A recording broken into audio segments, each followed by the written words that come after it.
So another really useful use of our Snuffle mat is for our velcro dogs, our dogs that like to follow us everywhere, which is in itself fine, unless they suffer when you actually leave a room and they whine and they bark or they pant or they shake and they just can't cope.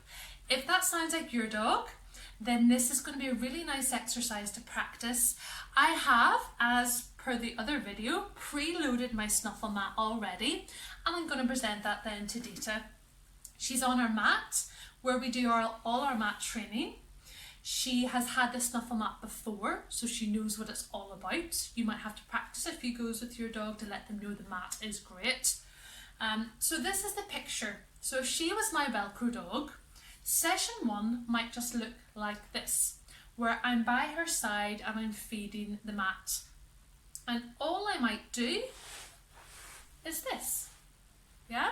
I've just moved a tiny bit away, but she didn't even flinch because she is nose down enjoying something else.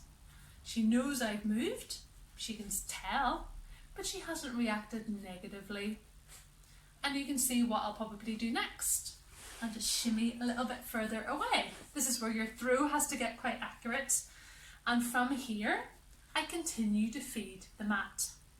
Now, if you've preloaded it with plenty of food, then that's beneficial because you'll get basically more time where they are nose down searching for the food. So I might just look at increasing distance. That might be stage 1. How do you know your dog is okay with that? They continue to eat and to snuffle. If your dog breaks the boundary of the bed or the mat, A, they maybe just don't understand that it's best to stay here, or B, the value of the food is not as high as the worry of you moving away, if that makes sense.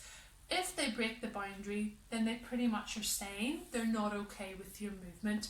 What do? Absolutely fine. You just move back a bit and you end the session with 3 or 4 bits of food being thrown in from this distance. That might be session 1 done. Tick for your velcro dog that they enjoyed something slightly away from you. Stage 2 then, what I'll do is I'll preload my mat again to get some more mileage. I'm using tiny bits of food broken off. That's why wet food is useful. Wait. So I'm breaking them up and I'm pushing them right into the little fleecy bits so that she doesn't find them too quickly and too easily. So there's a few bits to get her started. And what I might then do is decide to kind of look like I'm about to get up. So I might do this. She couldn't care less. Brilliant.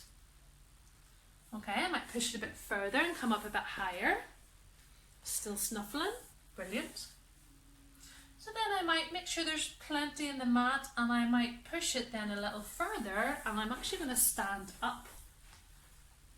She's still snuffling. Brilliant. Alright.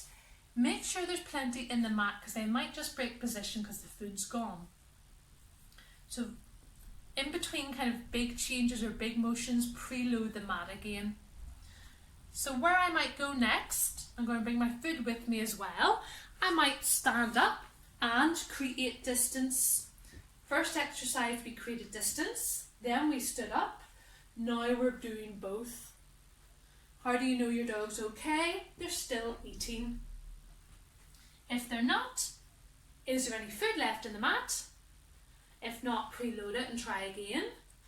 Or consider if there's food in the mat, okay, they're telling you your movement is too much. Go back and do something simpler.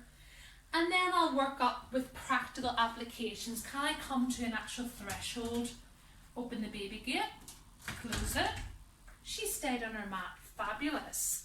Let them know that that's good, give them food. Open the baby gate again, close it. Excellent, she stayed in place. Yeah, I reward her because that's a good choice.